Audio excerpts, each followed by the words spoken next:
22वीं संहिता आरंभ होती है। 22वीं संहिता में बड़ी सुंदर सुंदर कथाएं हैं। भगवान वायु ने भगवान शिव के तत्व का बड़ा सुंदर उपदेश दिया है। भगवान वायुदेव ने पशुपास और पशुपति तत्व का बड़ा सुंदर विवेचन किया है। कहते बद्ध जीव ही पशु है और इस पशुत्व से मुक्त होने के लिए भगवान पशुपति की उपासना करनी चाहिए। महेश्वर की महत्ता का प्रतिपादन किया। ये महेश्वर परमात्मा ही हैं। सर्वतः पाणिपादोयम सर्वतोक्षिश्रो मुखा सर्वतः श्रुतिमल्लोके सर्वमावृत्य तिष्ठति, वेद मंत्र भी है।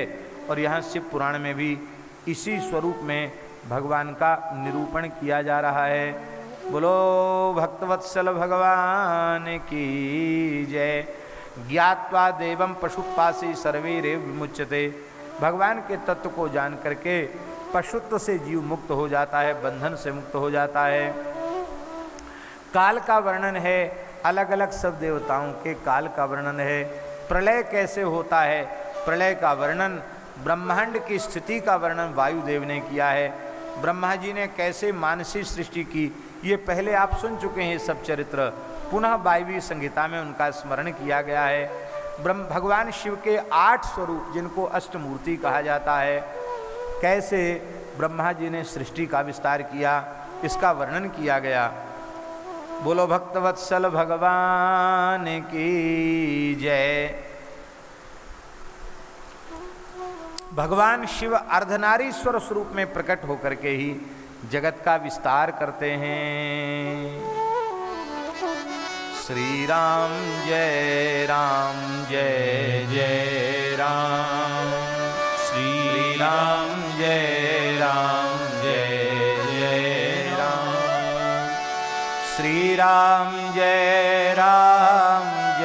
जय राम, श्री राम जय जय राम, श्री राम जय जय राम, श्री राम जय जय राम। पुनः वायु देवता ने कैसे दक्ष के यहाँ सती प्रकट हुई, कैसे यज्ञ में गई, कैसे उन्होंने देह त्याग किया, जो कथा आप सती खंड में सुन चुके हैं, उसी कथा को पुनः श्री वायु देवता ने ऋषियों को सुनाया है। बोलो भक्तवत्सल भगवान की जय। और कैसे फिर वे पार्वती के रूप से प्रकट हुई और भगवती पार्वती ने एक व्याघ्र को अपना गण बना दिया, पार्षद बना लिया।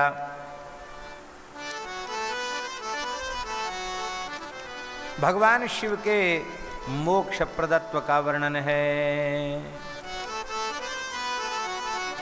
भगवान शिव को धूप बड़ी प्रिय है। धूप के संबंध में लिखा है, गुग्गुल वह कामधेनु गाय के मूत्र से प्रकट हुई है। गुग्गुल भगवान शिव को अत्यंत प्रिय है। गुग्गुल नामक धूप घृत मिला करके और भगवान शिव को अर्पित करना चाहिए। उपमन्यु जी के चरित्र का वर्णन है। भगवान शिव की ईशान आदि 5 मूर्तियों का भी बड़ा सुंदर वर्णन किया गया। पंचाक्षर मंत्र की महिमा और कैसे पंचाक्षर का जप करना चाहिए, उसका विस्तार पूर्वक वर्णन किया गया है। और महाराज जी इसी प्रकरण में गुरु महिमा का वर्णन है, दीक्षा के महत्व का वर्णन है। दीयते ज्ञान विज्ञायेन विज्ञानम दीयते पाशबंधनम तस्मात् संस्कार एवायम दीक्षेत्यपि च कथ्यते। वर्णन है महाराज जी, भगवान श्री कृष्ण द्वारिकाधीश वह कैलाश पर्वत पर भगवान शिव की उपासना करने गए। आपने उपमन्यु महर्षि से दीक्षा ली और 16 महीनों तक भगवान शिव की उपासना की। भगवान शिव ने प्रकट होकर के दर्शन दिया और दर्शन दे करके उन्हें पुत्र की कामना थी ना, इसलिए वरदान दिया कि 16,108 रानियों में प्रत्येक के 10-10 पुत्र होंगे, एक एक कन्या होगी और संपूर्ण पृथ्वी का आप भार उतार देंगे। इस प्रकार से बड़ा सुंदर चरित्र है। और क्या वरदान चाहिए, तो भगवान श्री कृष्ण ने कहा कि हमारा आप में कभी प्रेम घटे नहीं, हमारा आप में प्रेम निरंतर बढ़ता रहे। ये वरदान मांगा, शंकर जी ने हृदय से लगाया है। कहते हैं दीयते येन विज्ञानम क्षीयते पापबंधनम पाशबंधनम तस्मात् संस्कार एवायम दीक्षित गच्छते। गुरुजी ज्ञान विज्ञान का उपदेश देते हैं, उससे जीव का पास कट जाता है, इसलिए उसको दीक्षा कहते हैं। सद्यः संपूर्ण पाप नष्ट हो जाते हैं भगवान की दीक्षा ग्रहण करने से। पर दीक्षा के बाद श्रेयोर्थी यदि गुरुवाज्ञा मनसा न लंघेत गुरुवाज्ञा पालको इस्मात् ज्ञान संपत्ति मश्नुते। महाराज शिव पुराण में भगवान स्वयं कह रहे हैं, कहते हैं कि कल्याणकामी पुरुष को चाहिए कि मन से भी गुरुदेव की आज्ञा का उल्लंघन न करे। जो गुरु आज्ञा का पालन करते हैं उन्हीं को ज्ञान संपत्ति की प्राप्ति होती है, दूसरे को नहीं। गुरुजी चलें तो चले, पीछे पीछे चले, सो जाने के बाद सोवे, उनके प्रसाद पा लेने के बाद प्रसाद पावे, और कोई काम कोई बात हो तो उनसे पूछकर अनुमति लेकर के करे। किसी विशेष परिस्थिति के अतिरिक्त तो उनके समान आसन पर न बैठे। अब नौका में बैठे हैं गुरुजी, अब नौका में कहो कि हम समान नहीं बैठेंगे तो वहाँ तो क्या नीचे उतर जाओगे समुद्र में, वहाँ तो बैठना पड़ेगा। नौका पर बैठे हैं, वाहन में बैठे हैं तो समान आसन पर बैठने में दोष नहीं है, अन्यथा अपने पूज्य गुरुजनों के समान आसन पर नहीं बैठना चाहिए और यम नियम का पालन करना चाहिए। गुरु विरुद्ध आचरण नहीं करना चाहिए, कभी झूठ नहीं बोलना चाहिए, कभी गुरुजनों की कीर्ति कलंकित हो ऐसा काम नहीं करना चाहिए। एक बड़ी सुंदर बात यहाँ लिखी है, अन्योन्यम तारे नौका किमशिलाम तारे छिलाम किमशिला तारे छिलाम एतस्य नाम मात्रेण मुक्तवै नाम मात्रिका। कहते नौका वो पत्थर को पार कर देगी, पर पत्थर की नौका पत्थर को पार नहीं कर सकती। इसलिए भैया भले ही जीव पाप का भार बढ़ा हुआ है, पर गुरुजी नौका के समान होने चाहिए, भवसागर से पार उतारने में समर्थ, तो ही शिष्य का कल्याण कर पाएंगे, अन्यथा कल्याण नहीं कर पाएंगे। एक और विशेष बात लिखी है कि दीक्षा लेने में हड़बड़ी नहीं करनी चाहिए, बहुत समय तक वहाँ रह करके तब दीक्षा लेनी चाहिए। और दीक्षा लेने के बाद भी यदि भगवान की ओर प्रवृत्ति न बढ़े, आनंद बिल्कुल अनुभव में न आवे, तो फिर 1 वर्ष के बाद गुरु आज्ञा लेकर के अन्य किसी महापुरुष का आश्रय भी लिया जा सकता है, ऐसा भी लिखा है। वो विशेष परिस्थिति में गुरुजी को भी जल्दी बाबा जी नहीं बनना चाहिए, बनाना चाहिए, कम से कम 1 वर्ष परीक्षा लेनी चाहिए, तब उसे दीक्षा देनी चाहिए, ऐसा भी लिखा है। बोलो भक्तवत्सल भगवान की जय, जय जय श्री राधे। शमयाचार्य की दीक्षा का भी वर्णन किया गया है। गोविंद जय जय गोपाल जय जय, गोविंद जय जय गोपाल जय जय। आप कहेंगे मना क्यों है? इसी सन्यास धर्म में लिखा है स्वामी जी कि काष्ठ की बनी हुई स्त्री की प्रतिमा का भी संग्रह सन्यासी न करे, काष्ठ की बनी स्त्री का भी स्पर्श न करे। अब तुम प्रत्यक्ष स्त्री को सन्यास दीक्षा दोगे तो आश्रम में भी रखना पड़ेगा, सेवा भी लोगे, इंद्रियां बड़ी बलवान हैं, सन्यासी का भी पतन होगा और जिसको दीक्षा दी है उसका भी पतन संभव है। इसलिए शास्त्र में सर्वथा निषेध किया गया है। बोलो भक्तवत्सल भगवान की जय। साधक संस्कार, मंत्र संस्कार आदि का बड़ा सुंदर वर्णन है और कैसे अपने शिष्य को उत्तराधिकारी पद पर अभिषिक्त करना चाहिए, इसका भी बड़ा सुंदर वर्णन है। बड़े कई विषय ऐसे हैं जो एकदम विलक्षण हैं। न्यास विद्या का बड़ा सुंदर वर्णन किया गया है। मानसिक पूजा कैसे करनी चाहिए, अंतर्याग कैसे करना चाहिए, उसका वर्णन है। शिव पूजा की पद्धति शिव पुराण में कई बार आई है, यहाँ पुनः शिव पूजा की पद्धति का वर्णन किया गया है। बोलो भक्तवत्सल भगवान की जय। सांगोपांग पूजा का विधान है और इस प्रकार से पूजा करके जीव मुक्त हो जाता है।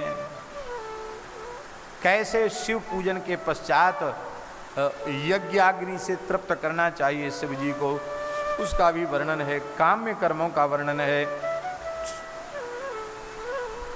भगवान शिव के यंत्र बनाने की विधि है और यंत्र में आवरण पूजा कैसे करनी चाहिए, किस आवरण में कौन कौन विराजमान है, उन सब देवताओं का स्मरण और उनकी पूजा का स्मरण किया गया है।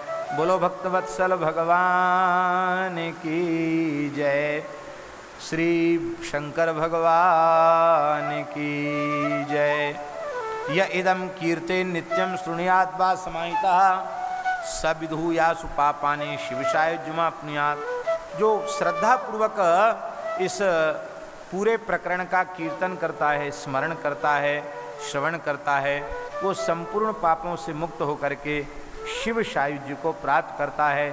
शांति कर्म में कैसे कैसे भगवान शिव का और अर्चन करना चाहिए उसका वर्णन किया गया है और खूब सुंदर सुंदर व्यंजन बना करके भगवान शिव को अर्पित करना चाहिए।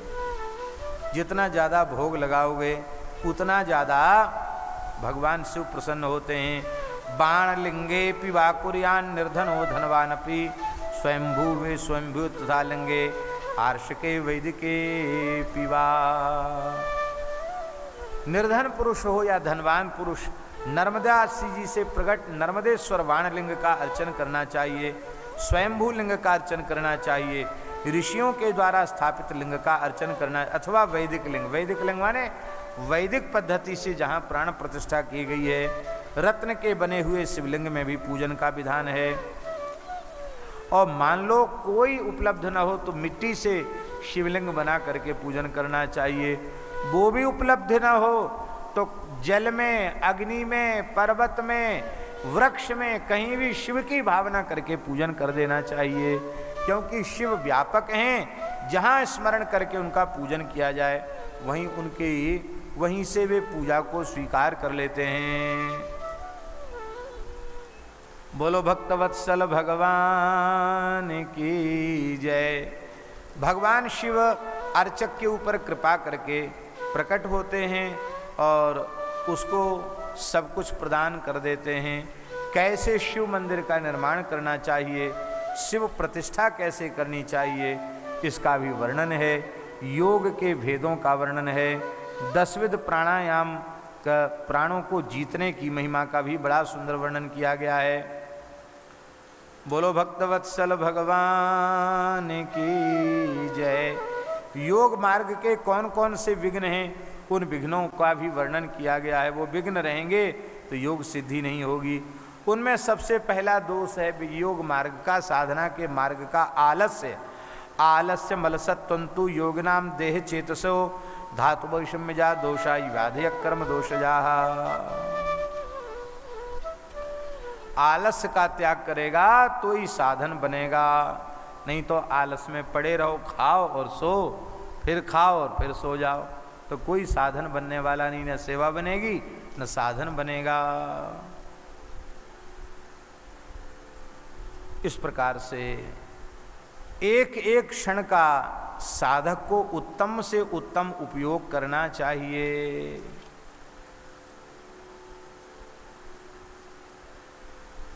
साधन की बड़ी महिमा है। साधन करने वाला व्यक्ति योग युक्त कहीं भी देह त्याग दे उसकी सद्गति हो जाती है, किंतु मोक्षदायिनी सप्तपुरियों में से किसी एक पुरी का आश्रय लेकर के साधन करे, देह त्याग करे, तो वहाँ बिना साधन के भी मोक्षदायिनी पुरी की महिमा से उसकी सद्गति हो जाती है। उनमें काशी मोक्ष प्रदान करने में उत्कृष्ट मानी गई है। बोलो भक्तवत्सल भगवान की जय। इस प्रकार से काशी की बड़ी भारी महिमा का पुनः वर्णन किया है। वायुदेव ने ऋषियों को शिव तत्व का उपदेश किया। ऋषियों ने सरस्वती नदी में स्नान किया, काशी में दिव्य तेज का दर्शन किया, ब्रह्मा जी का दर्शन किया और वे सब ऋषि सुमेरु पर्वत के शिखर पर चले गए। बोलो काशी विश्वनाथ भगवान की जय। मेरे गुरु के स्कंद सरोवर पर ऋषियों का सनत कुमार जी से मिलना हुआ और भगवान नंदीश्वर वहाँ पधारे और उन्होंने ज्ञान योग का उपदेश किया।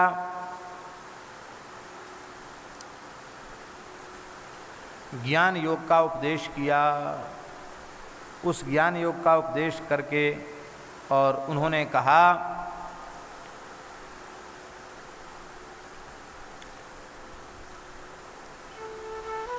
श्रुत्वा वाक्यं ब्रह्मपुत्रस्य नंदी चित्वा पाषाण दृष्टियोगेन सद्यः शैवं धर्मं चैश्वरं ज्ञानयोगं दत्वा भूयो देव पार्श्वं जगाम। दत्वा भूयो देव पार्श्वं जगाम। नंदी आए और ऋषियों को भगवान शिव की उपासना का निरूपण करके, ज्ञान योग का निरूपण करके महादेव जी के पास चले गए। सनत कुमार जी ने कहा कि यह समस्त ज्ञान, सूत जी कहते हैं, सनत कुमारेण च तत्समस्तम व्यासाय साक्षात गुरुवे ममोक्तम व्यासेन चोक्तम च मही महितेन मह्यम मया च तद्वक्कथितम समासात्। श्री सनत कुमार जी ने मेरे गुरुदेव भगवान कृष्ण द्वैपायन व्यास जी को यह ज्ञान दिया था। व्यास जी ने मुझे प्रदान किया था और मैंने यह दिव्य ज्ञान आप लोगों को प्रदान किया है। यह दिव्य पुराण है, शिव पुराण। जैसे तैसे लोगों को नहीं देना चाहिए। जिस शिष्य की ना भक्त शिष्याय च नास्तिकेभ्यो, जो शरणागत दीक्षित शिष्य न हो, नास्तिक हो, ऐसे व्यक्ति को उपदेश नहीं करना, क्योंकि श्रद्धा शून्य व्यक्ति विश्वास ही नहीं करेगा, उसको नरक जाना पड़ेगा। सेवा में अनुगत हो, माता पिता गौ ब्राह्मण गुरु इनका आदर करने वाला हो, वही इसके श्रवण का उत्तम अधिकारी है। सूत जी महाराज का पूजन ऋषियों ने किया है। सूत जी अनुमति लेकर के नैमिषारण्य के अंतर्गत प्रयाग तीर्थ में यज्ञ पूर्ण होने पर वे चले गए हैं। श्री व्यास उवाच, व्यास जी कहते हैं, एतत् शिव पुराणम ही समाप्तम हितमादरात् पठितव्यम प्रयत्नेन श्रोतव्यम च तथैव ही। ये शिव पुराण का आदर पूर्वक पाठ करना चाहिए, श्रवण करना चाहिए। नास्तिक को, अश्रद्धालु को, शठ को, अभक्त को, पाखंडी को इसका उपदेश नहीं करना चाहिए। एक बार सुनने से ही सारे पाप नष्ट हो जाते हैं। एतत् श्रुत्वा ह्येकवारं भवेत् पापं हि भस्मसात् अभक्तो भक्तिमाप्नोति भक्तो भक्ति समृद्धि भाग। अभक्त को भक्ति की प्राप्ति हो जाती है, भक्त समृद्ध हो जाता है।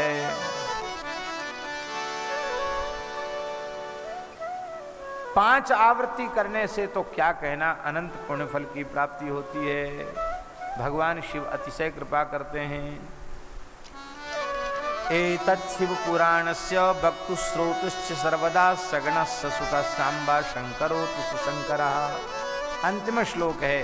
व्यास जी कहते हैं, शिव पुराण के वक्ता का, श्रोता का, गणों के सहित भगवान शिव उसका मंगल करें। बोलो भक्तवत्सल भगवान की जय।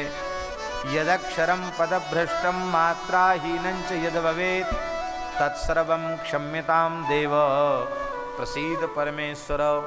यस्य स्मृत्या च नामोक्त्या तपो यज्ञक्रियादिषु न्यूनं संपूर्णतां याति सद्यो वन्दे तमच्युतम्। ओम विष्णवे नमः, विष्णवे नमः, विष्णवे नमः। महादेव हर शंकर शंभो उमाकांत हर त्रिपुरारे। मृत्युंजय वृषभध्वज शूलिन गंगाधर मृदुमदनारे।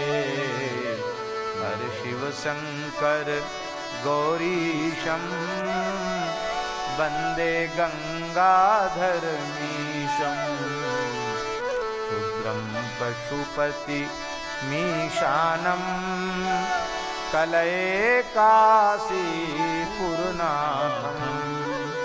जय शम्भो शम्भो जय शम्भो कैलासपते। जय शम्भो शम्भो जय शम्भो कैलासपते।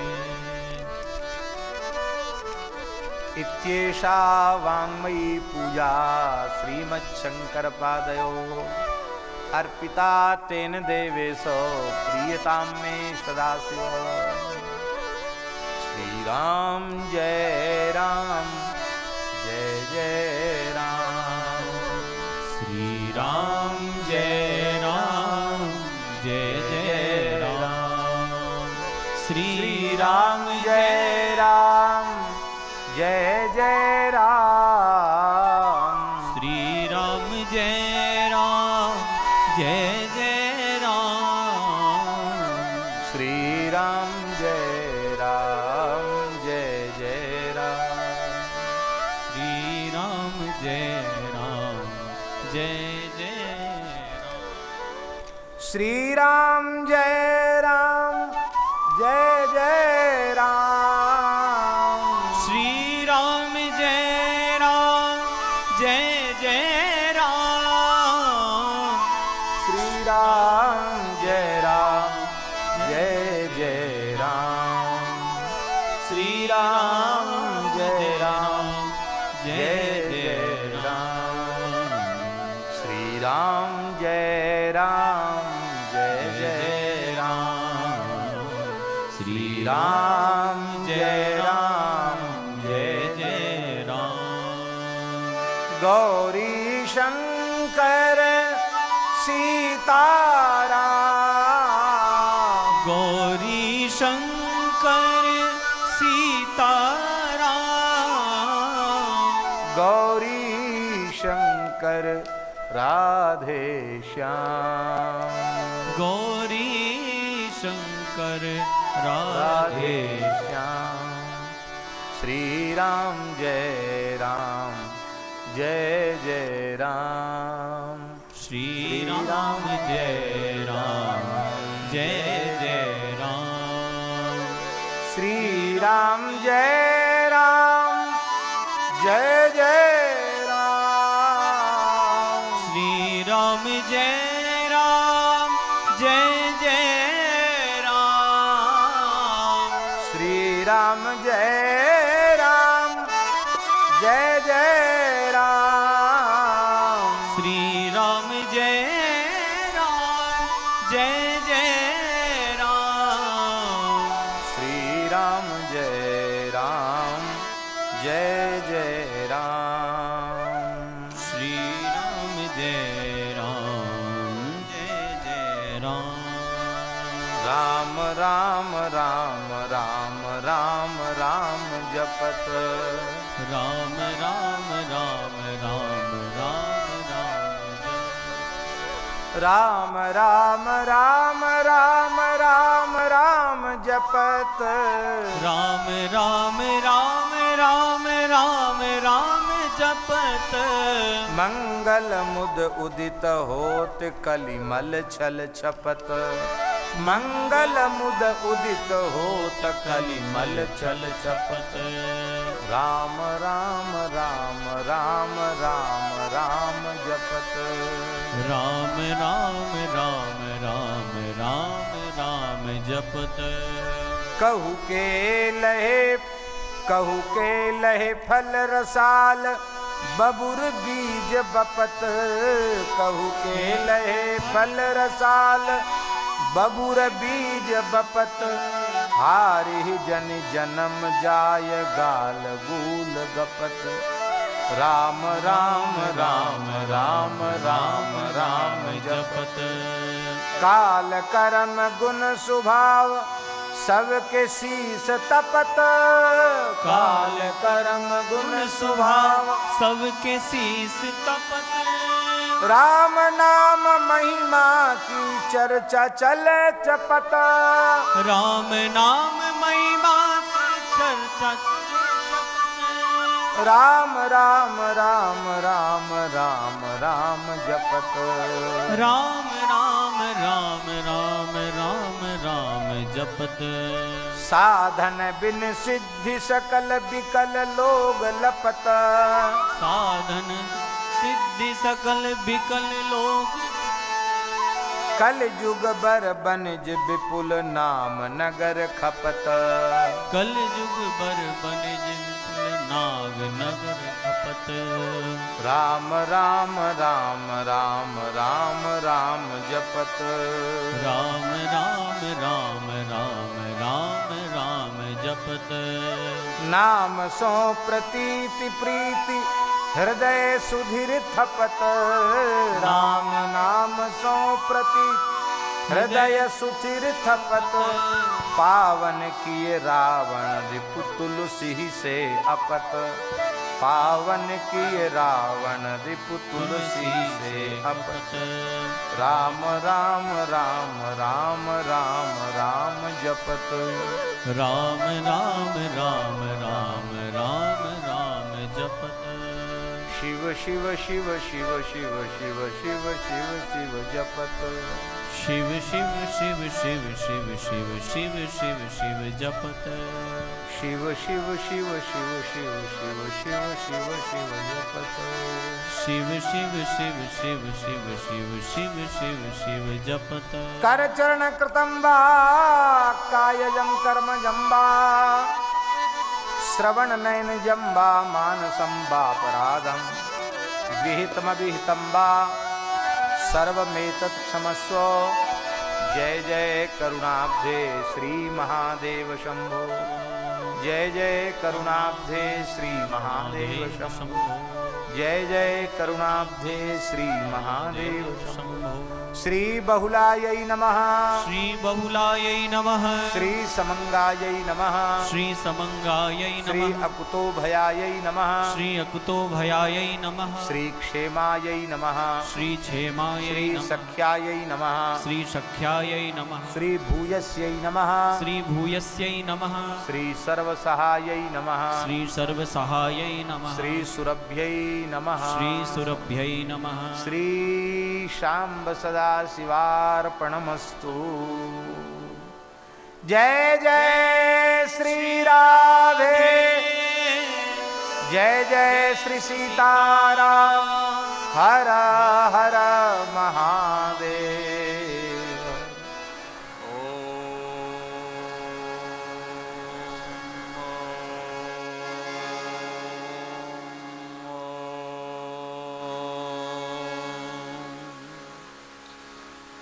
राम राम राम राम राम राम।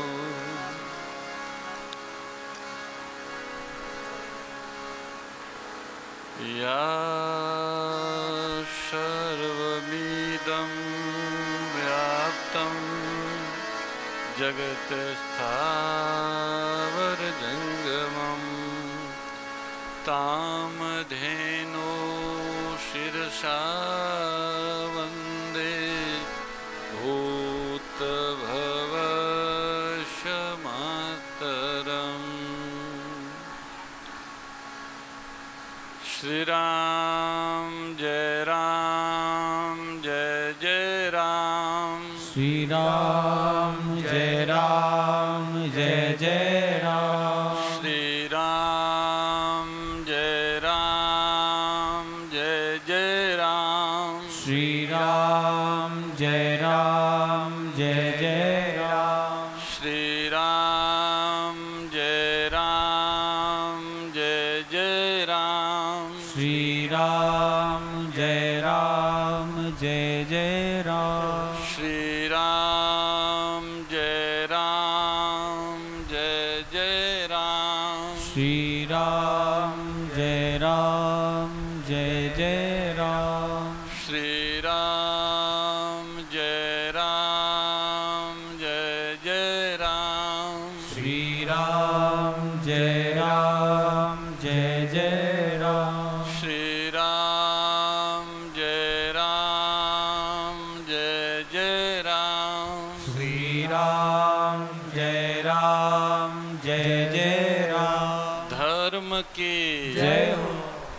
अधर्म की जय हो। अधर्म का नाश हो। अधर्म का नाश हो। प्राणियों में सद्भावना हो। प्राणियों में सद्भावना हो। विश्व का कल्याण हो। विश्व का कल्याण हो। गौ माता की जय हो।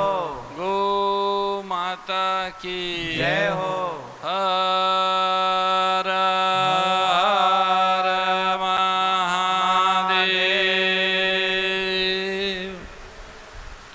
हे मेरे नाथ हे मेरे नाथ, आप अपनी सुधामयी सुधामयी सर्व समर्थ पतित पावनी अहेतु की कृपा से दुखी प्राणियों के हृदय में त्याग का बल एवं सुखी प्राणियों के हृदय में गौ सेवा का बल प्रदान करें जिससे वे सुख दुख के बंधन से मुक्त हो आपके पवित्र प्रेम का आस्वादन कर कृतकृत्य हो जाएं। हर शिव शंकर नमामि शंकर जय शंकर जय जय शंभो। हर शिव शंकर नमामि शंकर जय शंकर जय शिव शंभो।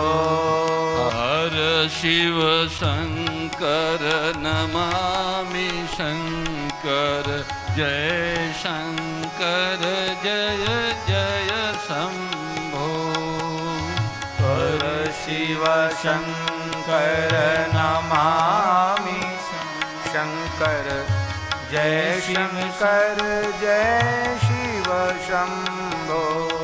गोधनेश्वर महादेव की गोपाल कृष्ण लाल की आदि शक्ति श्री सुरभि गो माता की कल्प गुरु दत्तात्रेय भगवान की श्री गीता माता की सत्य सनातन धर्म की श्री व्यास जी महाराज की गोधाम महातीर्थ की जय जय श्री राम जय जय श्री श्याम हर हर हर महादेव।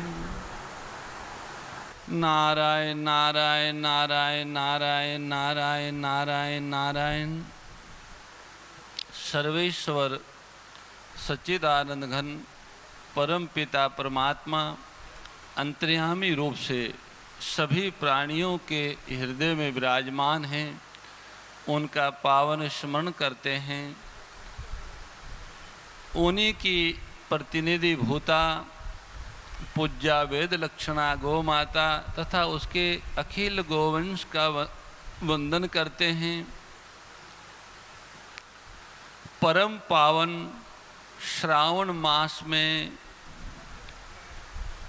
सुरभि शिव नंदी आराधना महोत्सव का यह अनुपम अवसर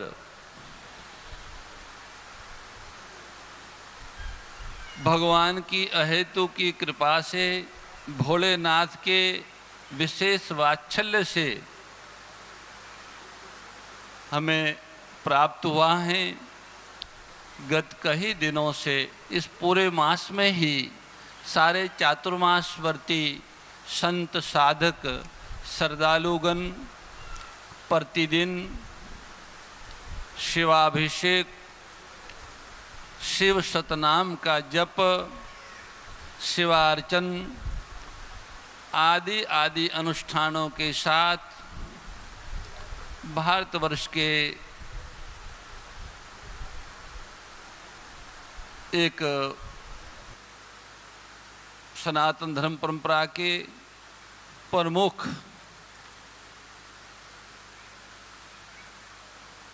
वक्ता परम पूज्य श्री मलूक पीठाधीश्वर जी महाराज के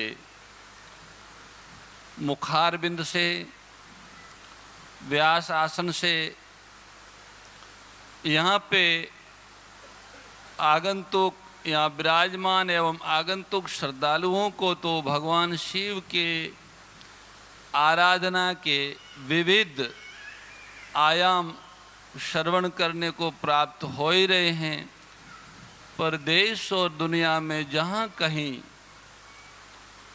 शिव भक्त हैं उनके लिए ये श्रावण अपूर्व रहा है। संभवतया आज से पहले किसी रामानंद परंपरा के आचार्य जो जगत गुरु पद पर प्रतिष्ठित हो, ऐसे किसी महापुरुष के मुखारबिंद से श्रावण महीने में किसी शिव भक्तों को शिव पुराण की ये महाकथा श्रवण करने को नहीं मिली होगी। गौ माता की कृपा से एवं भगवान भोलेनाथ की इच्छा से ये संयोग प्राप्त हुआ।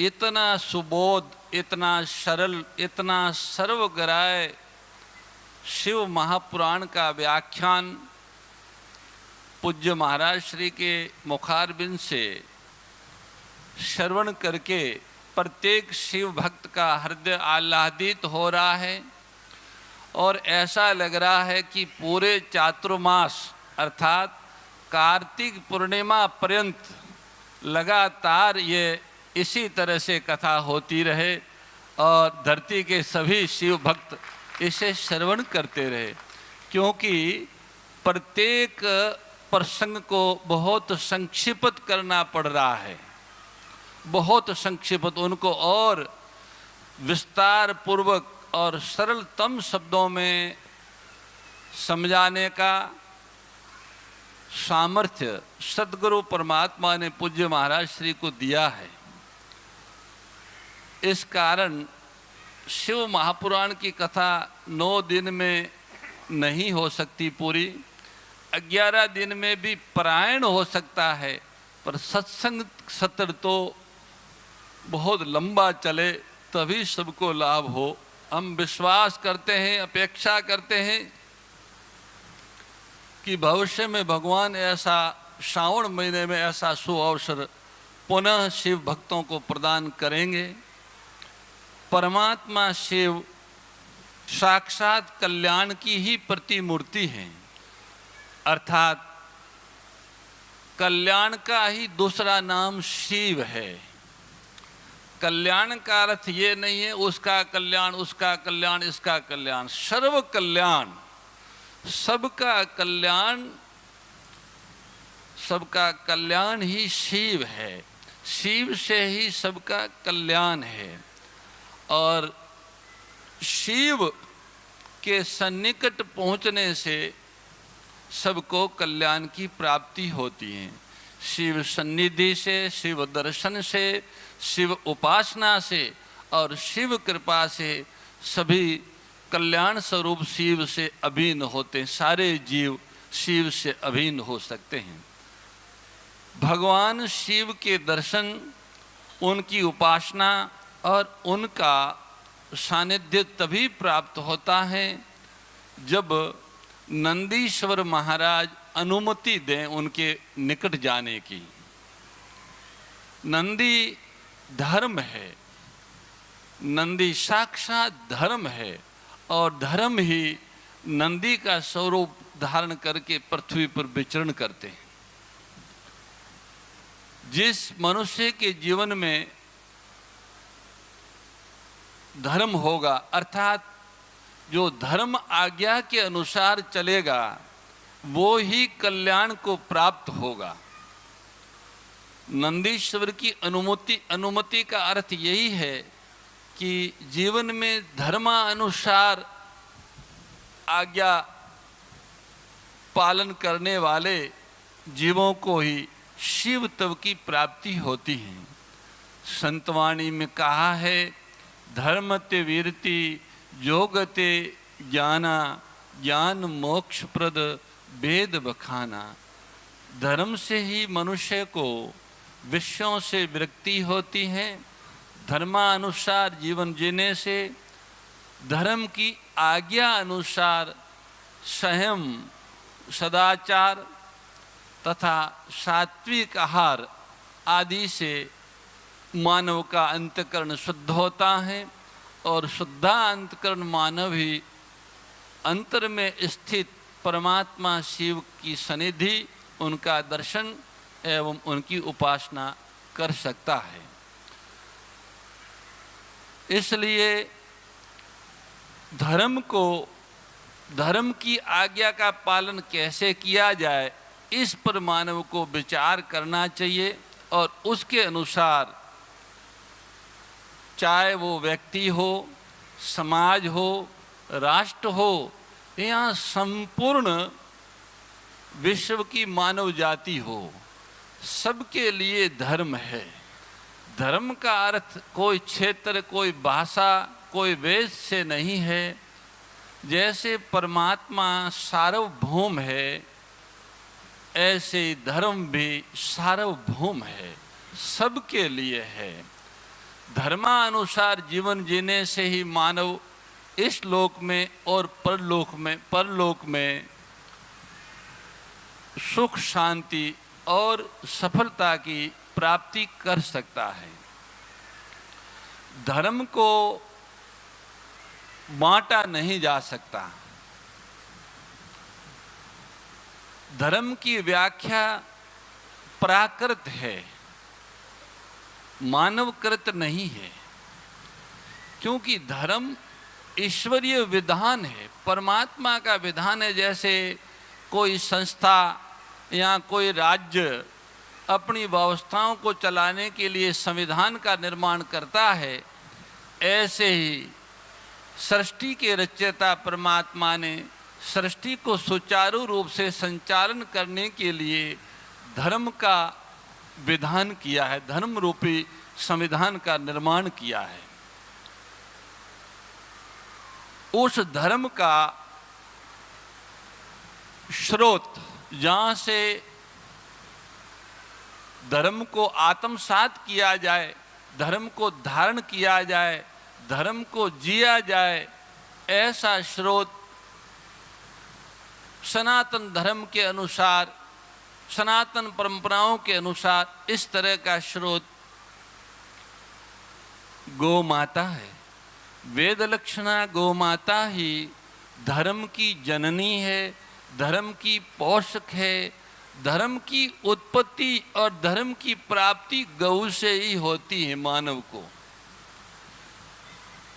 और गौ की महिमा को समझने के लिए और गौ माता से धर्म को प्राप्त करने के लिए, धर्म को जीने के लिए, धर्म को समझने के लिए वेद आदि सत्य शास्त्र का आश्रय लेना होगा। गाय, गौ की महिमा, उनके स्वरूप को बुद्धि से नहीं समझा जा सकता। उसको समझने और स्वीकार करने के लिए सत्य शास्त्र है। वेदादि सत्य शास्त्र ही गौ की वास्तविक महिमा को प्रकट कर सकते हैं और उसे श्रवण करके हृदय में धारण करने से मनुष्य धर्म को जी सकता है, धर्म को पा सकता है। वास्तव में गौ के बिना सृष्टि का सुचारू रूप से संचालन नहीं हो सकता। सृष्टि की बात छोड़िए, एक घर को भी एक गृहस्थ को अपने घर को ठीक रूप से चलाना है तो गौ के बिना वो नहीं चल सकता है। गौ धरती है, गौ प्रकृति है, गौ जननी है, गौ करुणा है, गौ दया है, गौ वात्सल्य है, गौ कृपा है। देखने में भले ही ये भौतिक प्राणी लगता हो, पर इनकी उपस्थिति, प्रसन्नतापूर्वक इनकी उपस्थिति सारी सृष्टि को संतुलित और सुव्यवस्थित रखती है। श्रावण मास के इस शिव शक्ति सुरभि शिवनंदी आराधना महोत्सव के उपलक्ष्य में श्री शिव महापुराण कथा के अवसर पर हम लोगों को ये बात समझनी है कि हम बुद्धि से जो भी निर्णय लेते हैं परिवार, समाज, यहाँ राष्ट्र के लिए, वो लेने ही चाहिए। बुद्धि भगवान ने उसी लिए दी है, पर बुद्धि की पहुँच बुद्धि तक है। बुद्धि से आगे बुद्धि नहीं जा सकती है। बुद्धि प्रकृति का एक अंश है, प्रकृति की विकृति है बुद्धि, और प्रकृति परमात्मा की शक्ति है, परमात्मा का स्वभाव है। उस स्वभाव का विकार है बुद्धि। अगर हम व्यक्ति के रूप में, परिवार के रूप में, समाज, राष्ट्र और मानव के रूप में सफल होना चाहते हैं तो हमें बुद्धि से आगे जो कुछ है उसमें आस्था करनी होगी। धर्म जीवन में तभी आएगा जब आस्था का बीज होगा। अगर आस्था नहीं होगी तो धर्म नहीं आ सकता। धर्म को समझ नहीं सकते, धर्म को जी नहीं सकते। आस्था कहाँ करनी है, किसमें करनी है? आस्था करनी है वेदवाणी में, गुरुवाणी में और संतवाणी में। जो व्यक्ति, जो समाज, जो राष्ट्र वेदवाणी, गुरुवाणी और संतवाणी की उपेक्षा करके मन माने ढंग से बौद्धिक निर्णय लेते हैं चतुराई से, तो वे अनेक प्रकार के संकट आमंत्रित करते हैं। उनके ऊपर अनेक संकट आ सकते हैं।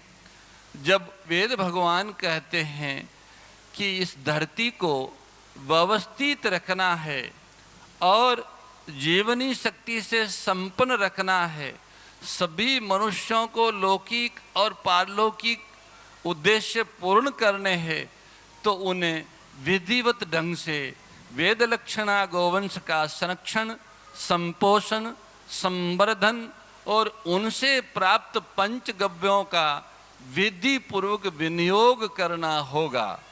जब तक इस तरफ दृष्टि नहीं जाएगी तब तक वास्तविक सफलता नहीं मिल सकती। मानवता की बातें हैं, धर्म की बातें हैं, कल्याण की बातें हैं, सबके उद्धार की बातें हैं, गरीबी उन्मूलन की बातें हैं, रोगों को, बीमारियों को समाप्त करने की बातें हैं, कलेश, भय और आतंक के अंत करने की बातें हैं। ये सारी बातें तभी सफल हो सकती है जब व्यक्ति, परिवार, समाज और राष्ट्र के रूप में मानव में आस्था का संचार हो, आस्था बढ़े। आस्था की वृद्धि का उपाय करना ही समझदार और श्रेष्ठ राजा का कर्तव्य है। परिवार का मुखिया, समाज का मुखिया, राष्ट्र का मुखिया और विश्व का मुखिया वही प्रयत्न करें, वही प्रयास करें और वही नीतियों बनाए जिससे मानव जाति में आस्था बढ़े। आस्था से ही अनुशासन आता है, आस्था से ही धर्म आता है, आस्था से विश्वास आता है। बंदूक से और कलम से अनुशासित नहीं रह सकता कोई मनुष्य।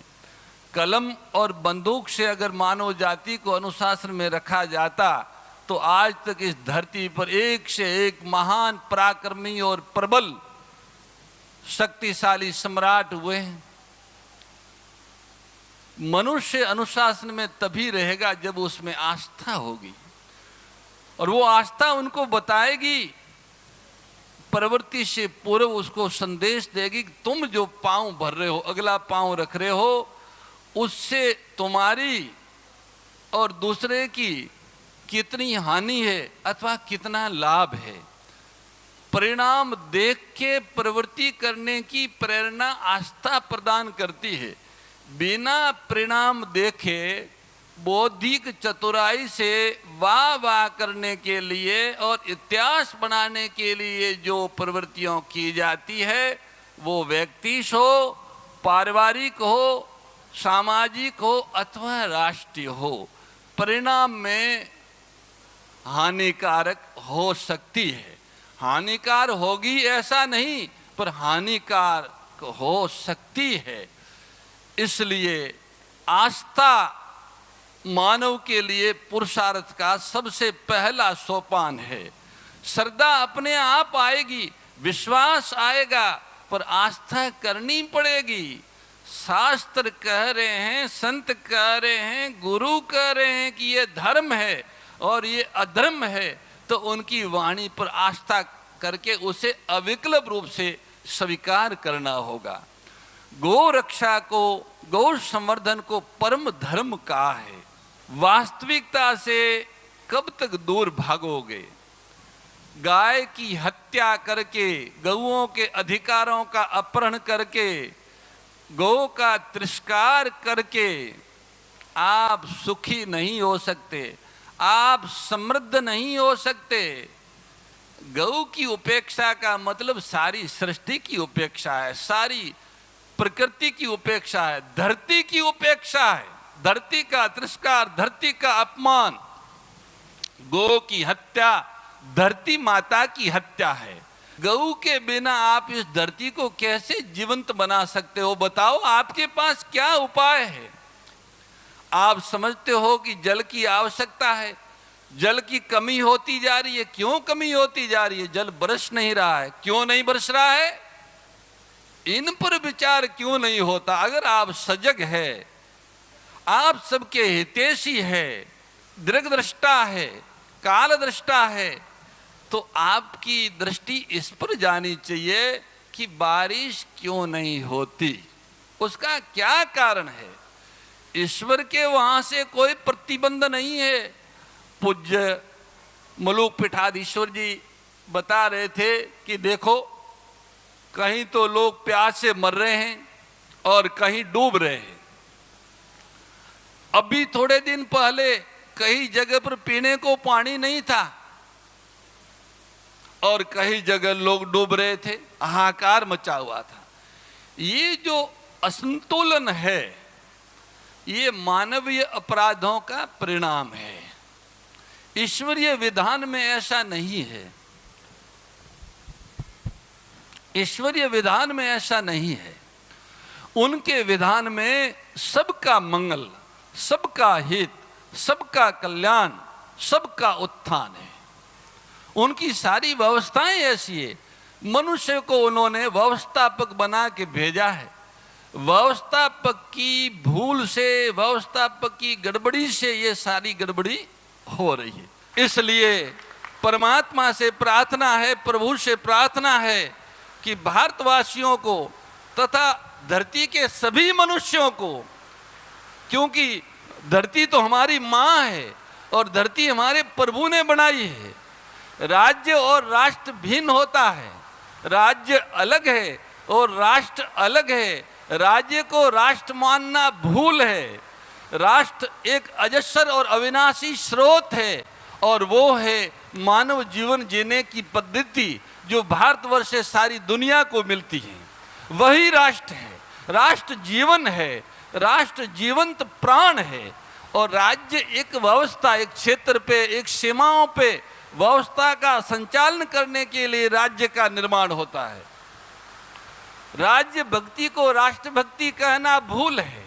राष्ट्रभक्ति तो यह है कि आप राष्ट्र का जो स्वरूप है उसको सुरक्षित रखें और उसी तरह जिए। राष्ट्र का स्वरूप यह है कि यहाँ की जो गंगा यमुना नदियों है ये अविरल चले और निर्मल चले।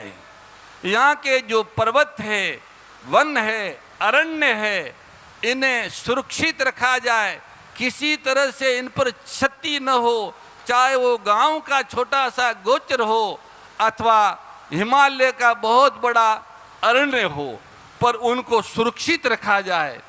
आप सोचेंगे कि नदी की रक्षा से, पहाड़ की रक्षा से, वृक्ष की रक्षा से क्या होगा? सब कुछ इसी से होगा।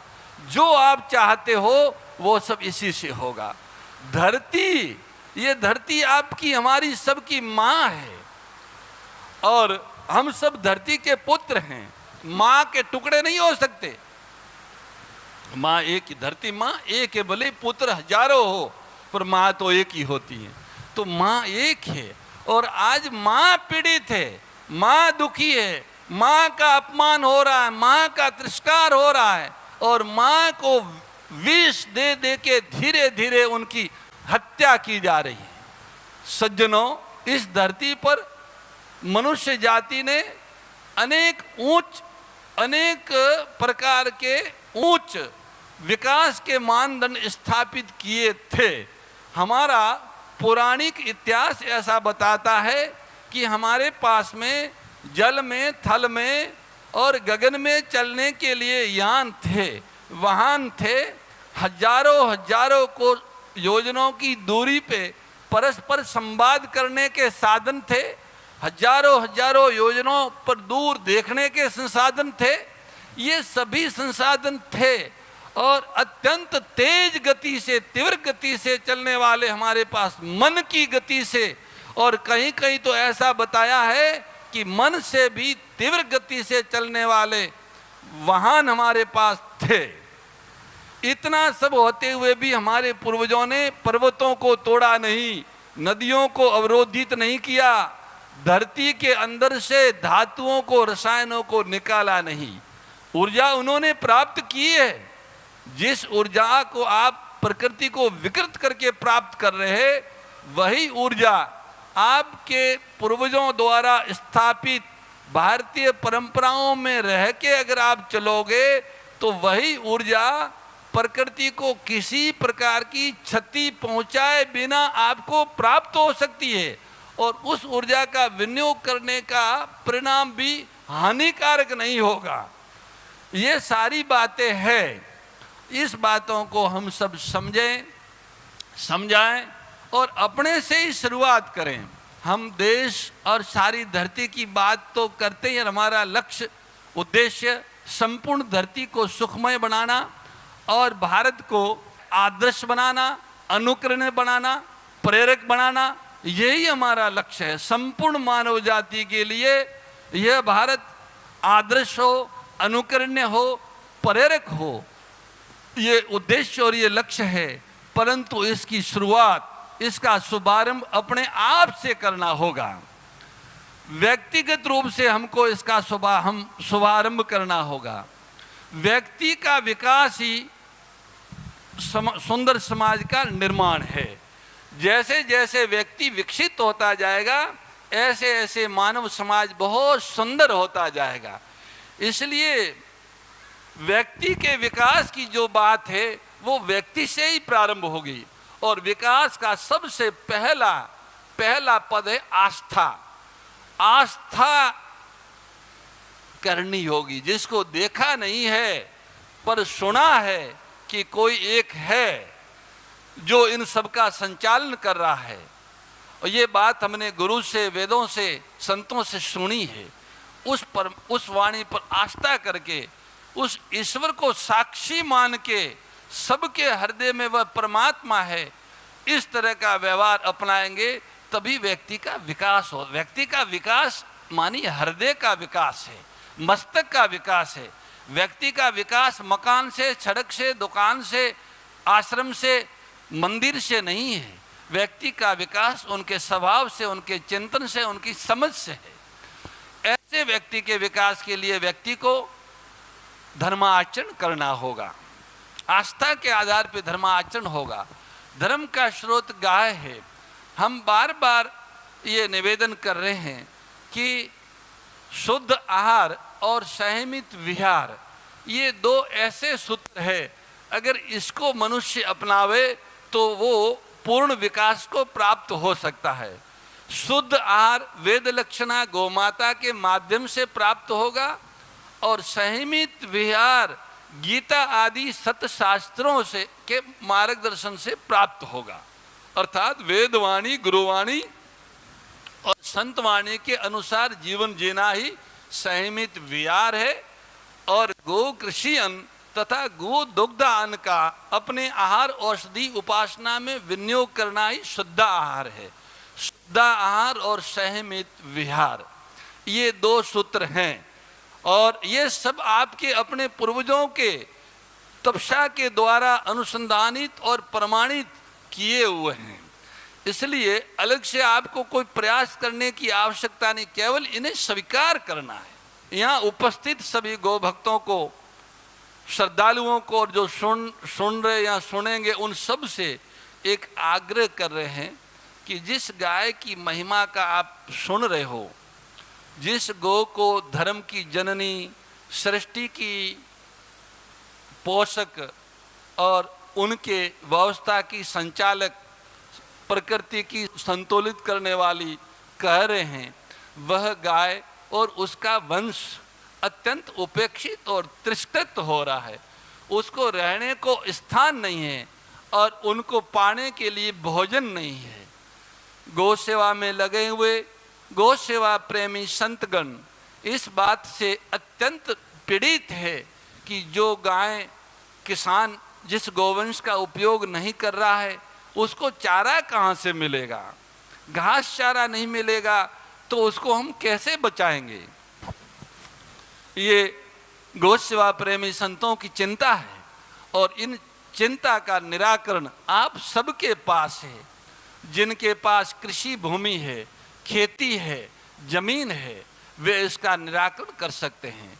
गोधाम पथमेड़ा जैसा संस्थान प्रति वर्ष सैकड़ों करोड़ का चारा खरीदता है। हजारों किलोमीटर दूर से वो परिवहन करके लाता है। उसमें डीजल और पेट्रोल जल के वायु प्रदूषण होता है, बहुत सारे जीवों की हिंसा होती है और किसान के पास जितना चारा, उत्पादक के पास जितना मूल्य पहुंच रहा है, उससे 2 गुना मूल्य रास्ते में अनावश्यक नष्ट हो रहा है। इसलिए जहाँ जहाँ पे किसान है, वहाँ वहाँ वे ऐसी फसलें लगाएं जिनमें अनाज के साथ साथ चारा भी हो। भगवान ने ऐसी फसलें दी है। दुर्भाग्य से आधुनिक जगत के विकास पुरुष ऐसी ऐसी फसलें किसानों को दे रहे हैं कि चारा की डोडी तो कम हो और दाना वाला बड़ा हो। भगवान ने ये व्यवस्था की है कि पहले चारा आएगा, उसके बाद दाना आएगा।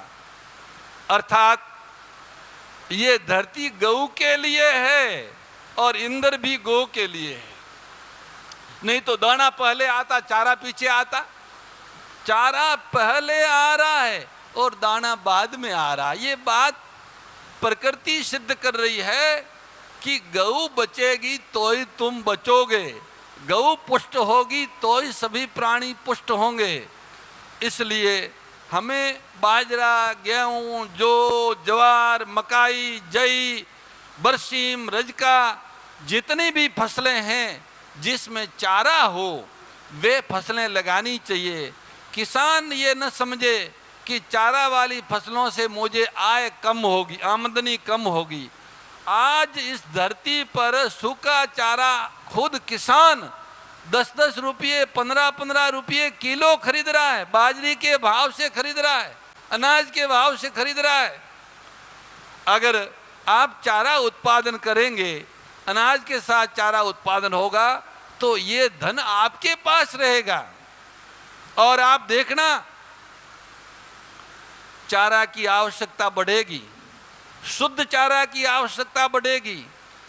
हमारी आप सबसे अपील है, प्रार्थना है, आपका आह्वान है कि इस वर्ष हमें घास चारा उत्पादन के अभियान में आप सब सहयोग करें। अगर आप किसान हैं तो आपके खेत में आप चारा वाली फसल लगाएं, केवल चारा ही लगाएं तो बहुत उत्तम, पर चारा प्रधान फसल लगाएं। अगर आप गांव के मुखिया है तो आपके गांव के किसानों को प्रेरित करें चारा लगाने के लिए, चारा वाली फसल लगाने के लिए। अगर आपकी गांव में पंचायत में चलती हैं तो आप अपनी गोचर भूमि में गऊओं के चारा गोचर के विकास के लिए आप सहयोग करें।